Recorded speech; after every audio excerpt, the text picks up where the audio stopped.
Hey guys, welcome to Reality Churches from the Vault. This is our midweek service where we play a previously recorded sermon, but we interact with you live. And so thank you for being here and making it a priority. This month, we are replaying one of our favorite sermon series of all time called The Dark. Life is not always sunshine, lollipops, and rainbows. Sometimes our experiences are painful. Sometimes they lead to thoughts of depression, anxiety, maybe even thoughts of suicide. And so we want to be able to offer you guys hope during this bizarre time that we are living in right now. So interact with us and enjoy the sermon.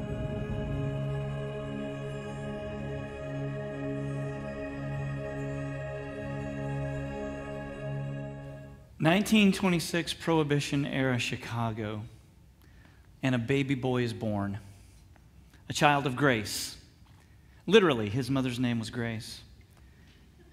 He had a typical Midwestern religious upbringing, but perhaps magnified a little bit. Here's how he put it: we never smoked, swore, drank, danced, all the good stuff. Never hugged. Oh no, there was absolutely no hugging or kissing in my family. This lack of affection, by the way, shaped him into the man that he was becoming. His mother would later apologize for her inability to display any affection. He went on to college and met the girl that he had been saving himself for. That's right. He had saved himself. Before they could be married, he joined the military and returned. He served, and then he returned in 1945. They were together physically for the first time. She confessed days before they were to be married that she had had an affair while he was away. The young man was devastated. I had literally saved myself from my wife, but after we had sex, she told me she had had an affair. That was the most devastating moment in my life. Now, this dark time would shape his thoughts on morality, on religion, on God, and on women. The two still married in 1949, but the betrayal loomed over their marriage, and it played havoc on their union. Within 10 years, they had divorced. And by then, he had already established himself in the publishing industry with a mag that assaulted the values that he was raised with and the values that had let him down. The darkness of betrayal shaped Hugh Hefner, and he shaped the world. Welcome to Reality Church. We're on week 3 of a series that we're calling The Dark. My name is Lance Birch. I'm one of the pastors here. I want to welcome you if you're a guest. This is your first time. We're so glad that you made the choice to be here this morning. If you're watching online, you've clicked on this, we want to welcome you guys in. If at any point, any of you guys, even those of you who are watching online, have a question during the sermon, you can text those in. There will be instructions on the screen, but I really highly recommend that you download our app because you can ask longer questions on that. We've been talking for a few weeks. We took a break last week with Carl Medeiros, and that was amazing. But we've been talking about the dark and how all of us are going to go through a time in our lives when it's just dark. And we've defined it in a certain way because the dark is a very particular thing. It's when our suffering is combined with the silence of God. Now, we all go through suffering. We all go through times that are tough. I actually did a wedding last night, and it was an outdoor wedding. And if you guys come into contact with these little black bugs, I think they're calling them like pirate bugs. What is going on with these things? They are demons. So I had an iPad in one hand and a handheld mic in the other hand, and they were biting me, or whatever it is that they are doing. Their dark magic. I don't know what it is. It hurt, and then it would itch, and I'm like stuck, and just like this. And everybody else is like doing this, and I'm like, I'm feeling bitter. It was horrible. If you don't come up to, I'm a monster today. Don't come up to me because on the back of my neck and my face, there's all these. Well, so anyway, I was suffering, but I didn't experience the silence of God. Far from it. I felt like I experienced the laughter of God during that time in my life. But the dark is a time when I'm suffering, it's not going right. And in Hugh Hefner's case, it's betrayal. And then the seeming silence of God.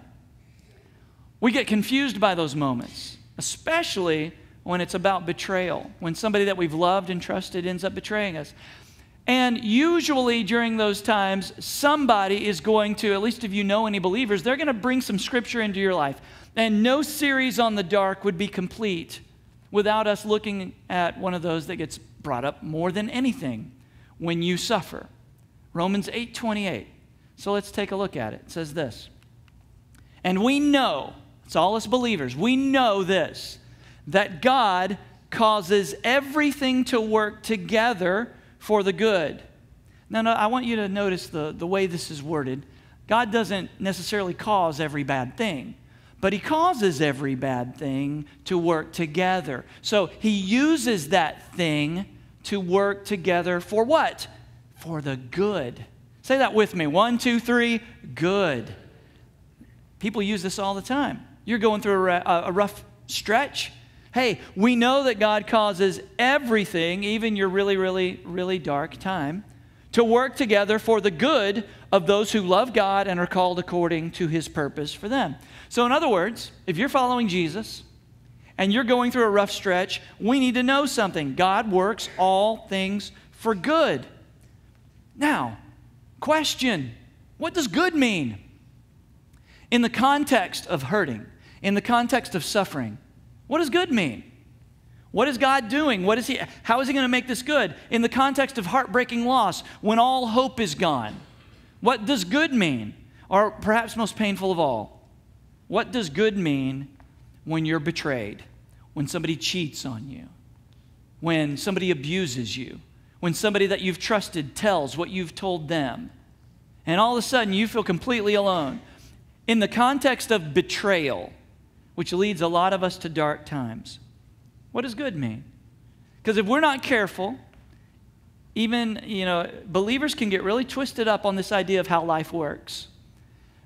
We don't say it, and it's not written in any of our documents, but a lot of us believe in karma.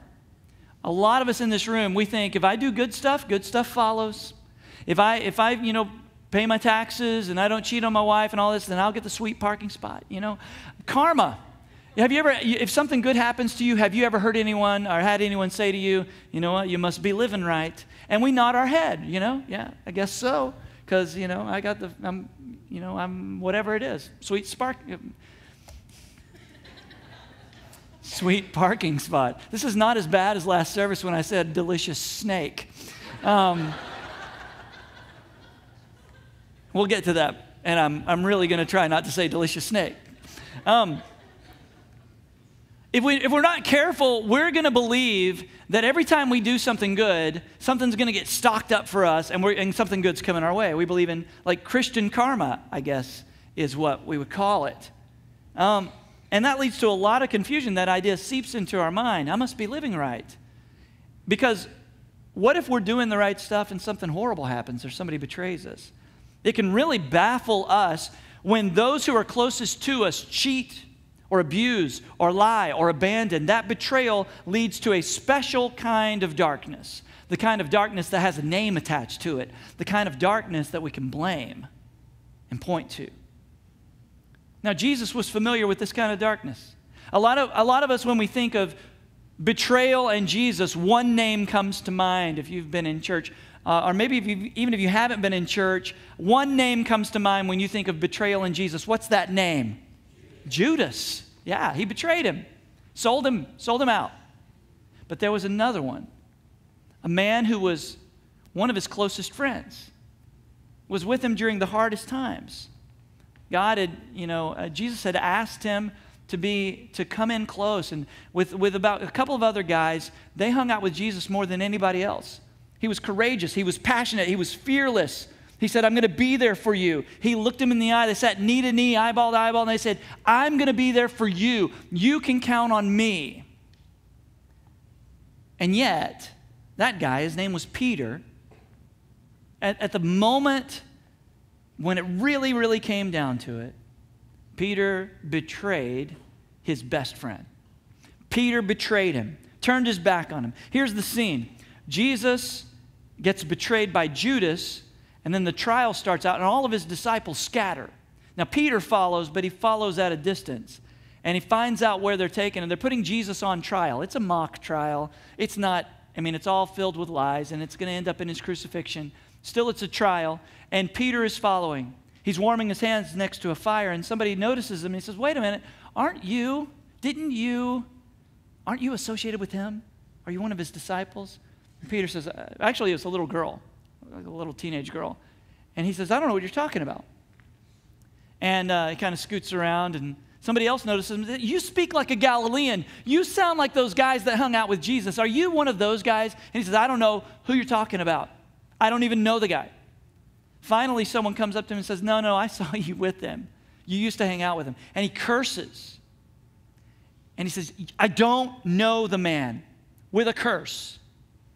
And immediately this rooster crows, and he's reminded of something. Jesus told him. When he said, Jesus, I'm going to be there for you. Jesus, I'm not going to allow anyone to hurt you. Jesus turns to him and he says, Peter, before the rooster crows, you're going to deny me 3 times. And so when he remembered that moment, he said, I was your closest friend.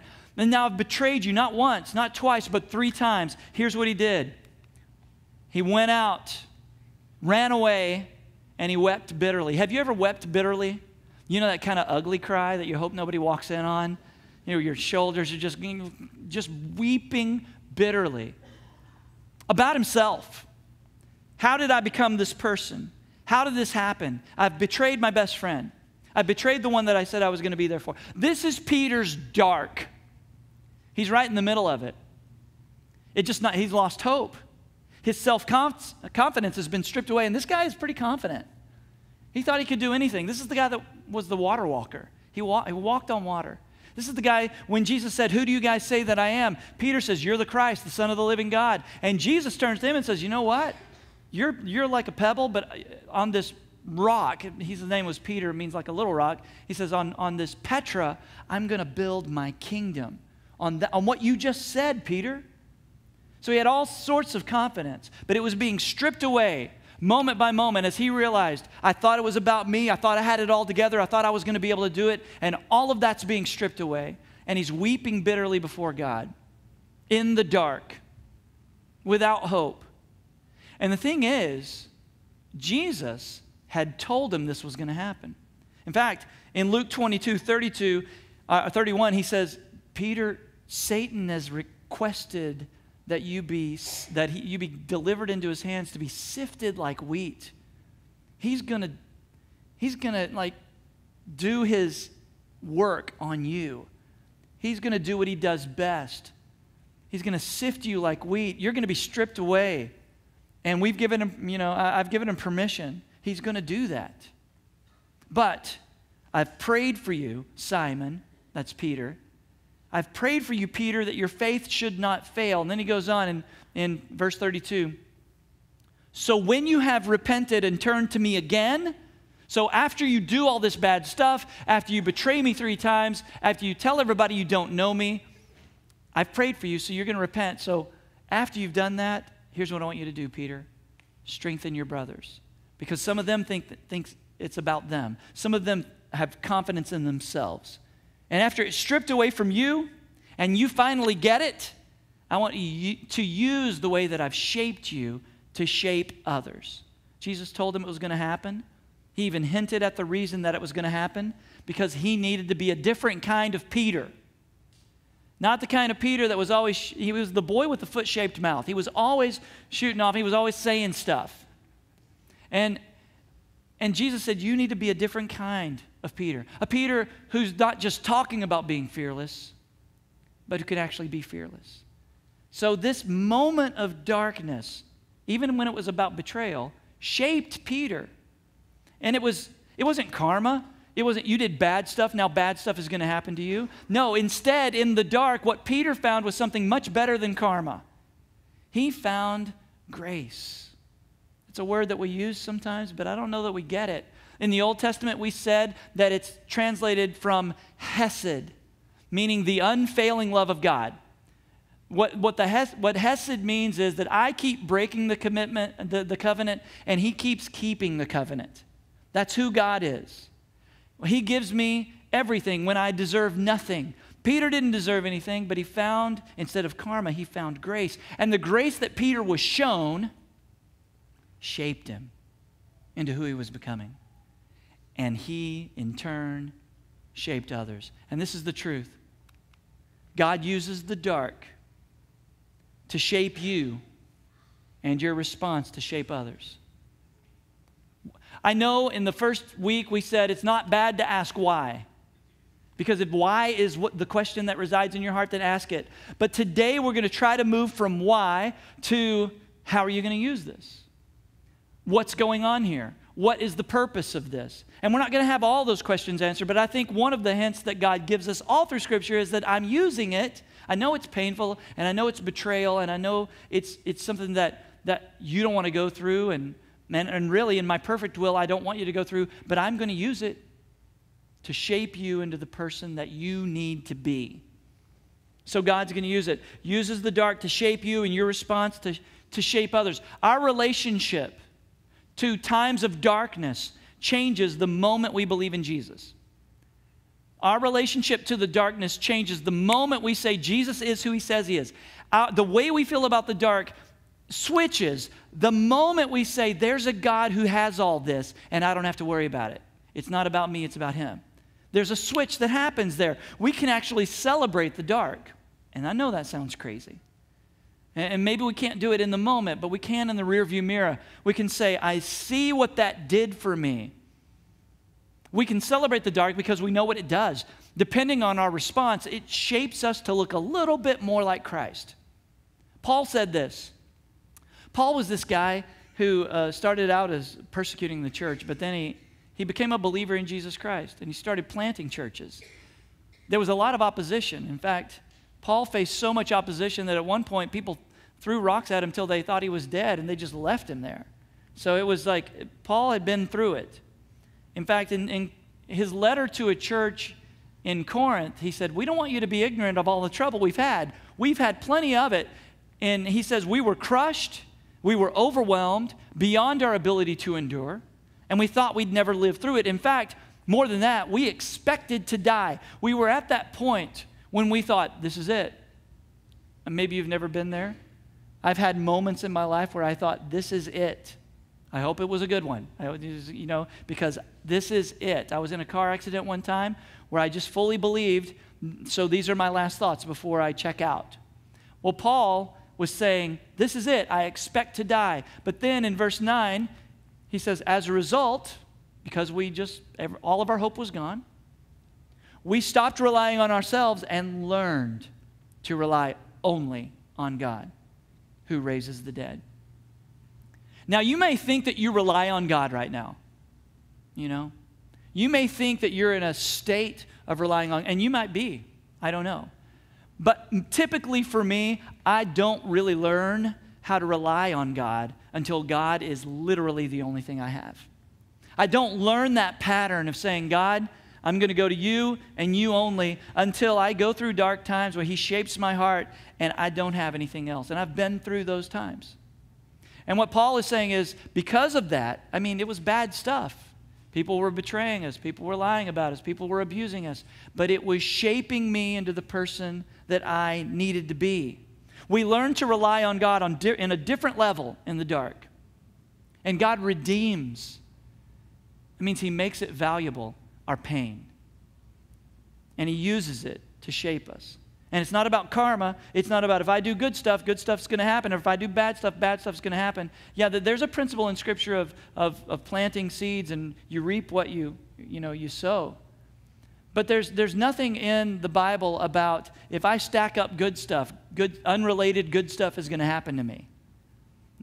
Planting and sowing, planting and reaping is about direct consequences of my behavior are going to happen. If I cheat on my taxes, I might get audited. Those sorts of things. But karma is about this unrelated sort of universe smiling on me. If I do good stuff, then I'm going to get, I'm going to win the lottery or everything's going to go right for me. That doesn't exist. And if we think it, then we're really confused by life. Instead, we find something much better than karma. We find grace, meaning we don't get what we deserve. Grace, when the person from whom I have the right to expect nothing instead gives me everything, That's what we find, even in the dark. We encounter, even though we don't deserve it, a God who can forgive us. That's what Peter found. See, Peter's life wasn't fully formed until after he had betrayed Jesus, he went out fishing.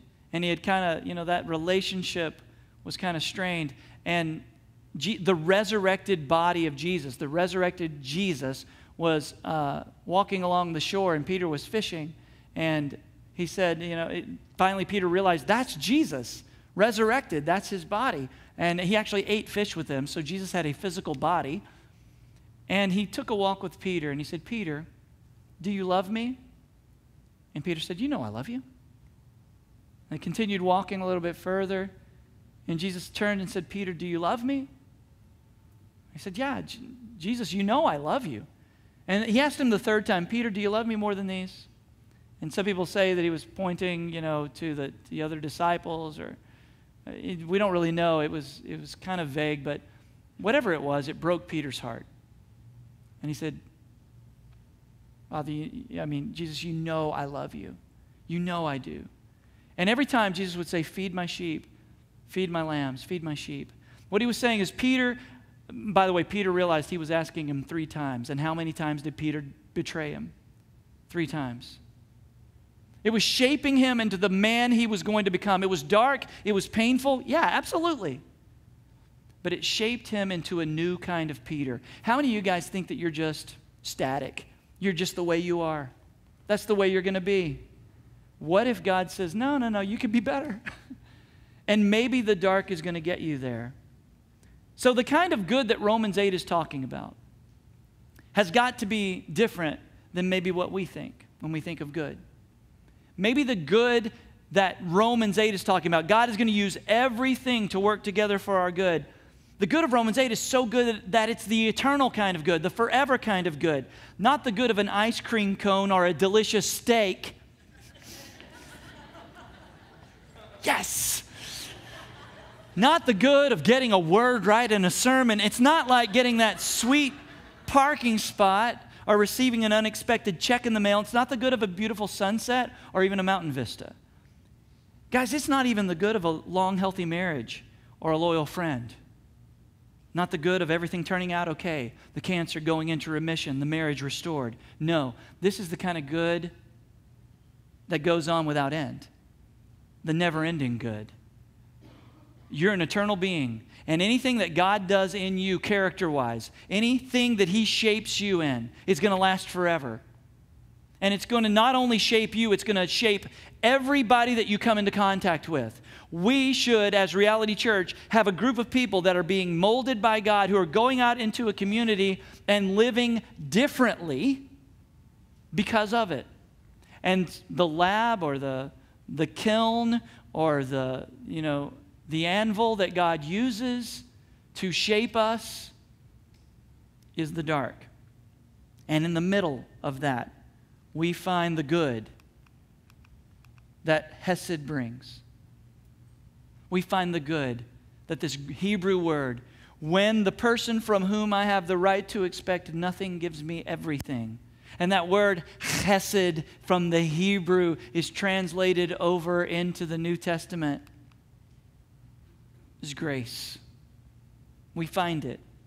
Almost 20 years exactly after Hugh Hefner was born, another baby was born. Raised by an abusive father in a strict environment, he became disinterested in religion and embraced atheism. The abuse of his dad was violent and unpredictable, and at the age of 17, the young man lost all hope. He gathered some poison packets from his science lab at school and went home and poured packet after packet into a cup of water. He went into the bathroom and locked the door, and the frothing liquid, he said, was kind of alarming, but he still turned it up and drank it almost all in one gulp. The saltiness of the mixture caused him almost immediately to start throwing up. And he began to cry out because he was choking. And the servant in the house broke down the bathroom door, and that's all he remembers. He found himself in the hospital, where they monitored him for organ damage, and he awoke with all sorts of needles in his arms, and And he woke to his mother's sobs, and he saw his father in the room, in the hospital room, and he thought, I know what you're thinking. You hadn't brought enough shame on our family. You had to do this too. And in his own mind, he was thinking, you know what? I don't know how to live. I don't even know how to die. Completely given up hope. The doctors, too, also had kind of given up hope on him. They had believed that he had done so much internal damage that he wasn't going to be able to survive. A man named Fred David from Youth for Christ walked into the room. And he had a Bible with him. He said, could I give the Bible to this young man? She said, no. Could you read it? So he turned to John 14, and they read it out loud. His mother actually read it. And it was the conversation between Jesus and a doubter named Thomas. And Jesus said, look, since I live, you'll live. He also said, I am the way, the truth, and the life. No one comes to the Father except through me. And this young man who heard it cried out in his soul. He said, Jesus, if you're real, get me out of here. I will pursue you with the rest of my life. And his name was Ravi Zacharias. He would go on to become an internationally known apologist and evangelist, known around the world. His knowledge of Eastern culture, because he's from India, has enabled him to speak the truth of Jesus to those who he would probably be unable to reach. God used the dark to shape Ravi, and his response to shape the world. His international ministry of apologetics and evangelism. If you don't know what apologetics is, we're not apologizing for being Christians. It's actually giving the reasons for what we believe. And when I watch him, I'll confess I'm a little bit of a Ravi Zacharias fanboy. I watch his videos on YouTube. But when I do watch him, what I get from him is an approachable, soft heart. And when I grew up, I was afraid of a lot of preachers. They just seemed harsh to me, like ready to hop on whatever I'm doing wrong and make me feel guilty. And what I get from Ravi is this warm, winsome spirit that I want to approach. And I think it was shaped almost impossibly, because if you know someone who's been abused, they normally have a hard heart. I think almost impossibly, God used the dark to shape Ravi and his response to shape the world. The dark will happen. Now, either the dark is going to shape you or God will shape you in the dark. The dark is temporary, but God is using it to bring about the good, the eternal, forever good, the changing of your heart so that you can go out and help others. Your response, guys, is going to shape the world. No matter what you're going through, I want to help you move from why to how are you going to use this. So we want to do that. But I know that if we talk about this stuff, there's probably some questions that may come up in your mind, and I want to try to tackle those as we can. Also, if you're watching online, you have the ability to text in a question. Just let your host know, and we will get to those as well. How do we answer the question of why God allows the really bad dark to happen? Murder, rape, child abuse. Well, we don't answer it flippantly. That's for one thing. It's a confusing question. The problem of evil is a very, very baffling question. Because what people will say is either God, if God is all-powerful and He's all-loving, then explain this. If this happens, then either God doesn't love us or He's not all-powerful. Because if He could stop it, He would. I think there's a third option. And I think that it's a baffling and mysterious option. I think it's a holy option, but it is this. God, who doesn't think like us, and who can redeem even the ugliest things, and who can make sad things come untrue, has a purpose for allowing this in my life, or this in that person's life. And that one day, at the restoration of all things, He's going to do more than just explain what happened, because that won't work. He's going to make it as if it's more beautiful for having happened. And I know, guys, in our finite minds, there's no way that we could figure that out. But if we could, we'd be God, and then the world would be a disaster. There are some unanswered questions, but I would say this about the problem of evil. It's actually a bigger problem for atheists. It's actually a bigger problem for people who don't believe in God. Because how can we define evil without God? How can we define evil without knowing that there's something inside of us that says, that's not right. That ought not be that way. Really? What? Ought? How does evolution get us to ought? So the fact that we can look at the world and say, that's injustice, that's ugly, that's awful. Guys, there is the fingerprint of God on you. There's the image of God on you. You are an image bearer. That's why people fight for the earth and they hug trees. That's why people, go out in boats and try to save the whales. Whether they know it or not, they might even say, I'm a pagan. They have the image of God on them, and they're saying, this looks like injustice to me, and I want to solve it. So I believe that the question is unanswerable, and in that gap, we say, I'm going to trust in the Hesed of God. When I'm going to die with more question marks than exclamation points, I just know it, but I'm going to trust in the God who says he's going to restore all things. So one more thing about suffering. It's not as if Jesus views our suffering passively. He entered into it. It's not as if Jesus considers our suffering an academic course.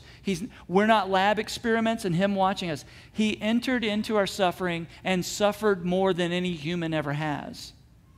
Both on the cross physically, but also on the cross spiritually and emotionally. No one has sunk to a deeper low than Christ himself. So this is an academic. God does not just view us and pity us. He enters into the scene and experiences everything to the maximum degree. And so I think that also helps us answer the problem. He hates it. He died for it. And one day he'll redeem it. So hope that helps. You say trust God's character, but he is just allowing me to sit in darkness. How do I trust that? I just feel pushed away. This is the definition of the dark. That's it. What I would say is don't do this in isolation. I can imagine, and I do want to encourage you that you don't find anybody in the Old Testament, not Moses, not Abraham, not Jacob, not Ruth, not any character in the Old Testament that didn't go through a dark time. There's just example after example. Now, in the middle of that darkness, they didn't know when it was going to end, and they didn't know what it was about. So what I'm asking you to do, in fact, read Psalm 13. If this is you, I want you to read Psalm 13, which is basically crying out to God and saying, how long, God? Stop ignoring me. Turn your face to me. Because even at this point, I notice that you say, I just feel pushed away. Even at this point, you believe in God, because who else would be pushing you away? So even in your moment of despair, I want you to cry out to God. Read Psalm 13. Go all the way through it. Because in the Psalm 13, there's this word that's just like, but I will trust in your unfailing love. Another helpful thing to do is remember, what has God done in your life previous? Maybe it's just a sunset. Maybe it's just a moment when you felt like he was there. Remember those moments. Maybe it's the moment you believed in Jesus, and now you're in a dark time. Also, don't do this in isolation. Hopefully you're in a life group. If you're not, get a group of friends around you who love you, or at least one that you can be totally and completely honest with. Maybe watch weeks 1 and 2 so you can learn about lament. It's a good thing. Give to God what's in your heart. It's worship. Even if it's wrong, frankly, it's worship. Even if you're saying things that aren't true, it's worship. It's you bringing what's at your gut level to God and saying, what about this? And it's actually an expression of faith. I told you guys one time that the saddest video I ever saw was a Ukrainian orphanage where the babies weren't crying. And the reason is because something had happened inside of their brains where that mechanism quit because nobody ever came and helped them. Don't get there. Continue to cry out, because every time you cry out, even if you're a little bitter and cynical, you're still crying out, and that's an expression of faith that there's someone to hear you. So I'd love to talk with you more about that if you want to. So after divorcing someone that had multiple affairs, How do you forgive that person when they are not sorry and felt justified in having multiple affairs? First of all, I can't imagine the pain of what you went through, whoever that is. I can't imagine that. But what I would say is this: we need to really nail down what forgiveness means. Because I get the feeling that in popular culture, forgiveness takes on a meaning which makes it impossible for any human to do for another human. It's like we think that forgiveness is forgetting. I was told that one time. Forgiveness is, if you didn't forget it, then you haven't forgiven them. Come on. That's completely bogus. That is nowhere in the Bible. The only one who's capable of that is God, and he doesn't even do it. He uses it as a metaphor. It's like, I will remember your sins no more. That's a conscious choice that he makes. But guys, you're not going to forget it. The other thing that people think it is like, no, it wasn't a big deal. It's no longer a big deal to me, what you did. That's bogus too. It was a huge deal. It was life-shattering. It's not saying it didn't hurt or that it wasn't wrong. Forgiveness it's transactional. It's saying to someone, I used to want you to pay this debt, and now I don't. It still hurts. If somebody extorts 20 grand from me, and I forgive the debt, what does that mean? Does it mean it wasn't a big deal? Does it mean it didn't hurt? Does it mean, by the way, that I will trust them with the next 20 grand? No, it doesn't. And so forgiveness doesn't mean I'm going to enter into another trust relationship with you. Forgiveness doesn't mean that we're going to be buds. Forgiveness means I'm not going to extract payment from you anymore for what you did, because the payment for all of sin was paid by Jesus Christ. And guess what? I'm a sinner too. I've been hurt. I've also hurt people, maybe not to that degree, but I don't expect payment from you anymore. And that's it. And that's a spiritual exercise. I wish I could tell you that's a one-time deal, but not for me. For me, sometimes that's a moment-by-moment deal where I have to remind myself, no, I'm not trying to get payment from them. I'm not going to be happy when their life goes south. I don't need them to pay me back, because if I got everything that was coming to me, it would be pretty horrific. I don't want karma for them. I want grace for them and for me. I want to live in a world of grace rather than karma. So I hope that helps, but this is going to be a journey and not a, hey, I'm going to come down here and pray and it's going to be over. It's going to be a journey for you. It's going to be a daily thing for you. But remember, being unforgiving, bitterness like that, it turns to bitterness, and bitterness is like peeing in your wetsuit. It really only affects you. You know? It does. So you need to maybe get beyond that to another way of looking at things, like I don't need them to pay me anymore. So that's next. What if the dark lasts the rest of our lives? If you're a believer, that's impossible. Unless you're saying that your physical life is all there is. I mean, I honestly think, if I live 85, 90 years, it's very important. It shaped who I was, but that's going to be a blip for me. The dark will not last the rest of your life. You must be talking about your physical life, so I'll accept that as the question.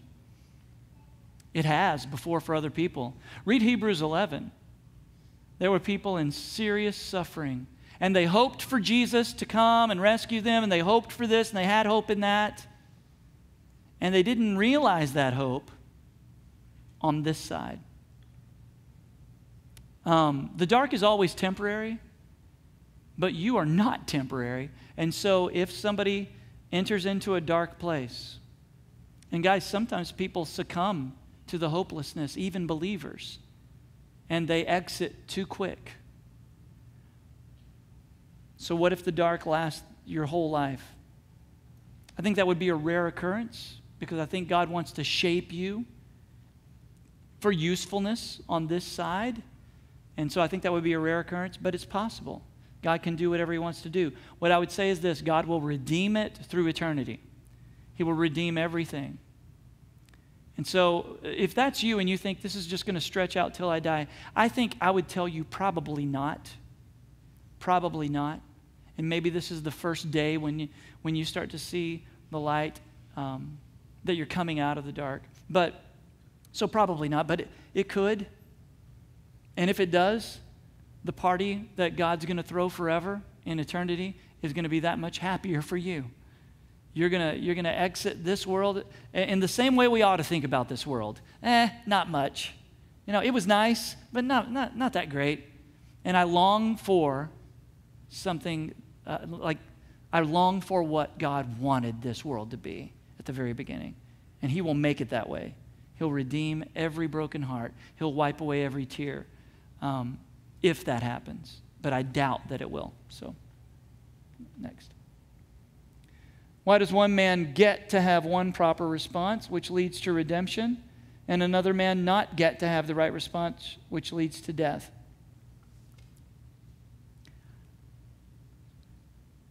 I wonder if you're talking about Hugh Hefner and Ravi in this case. Actually, I think people choose their response. I really do.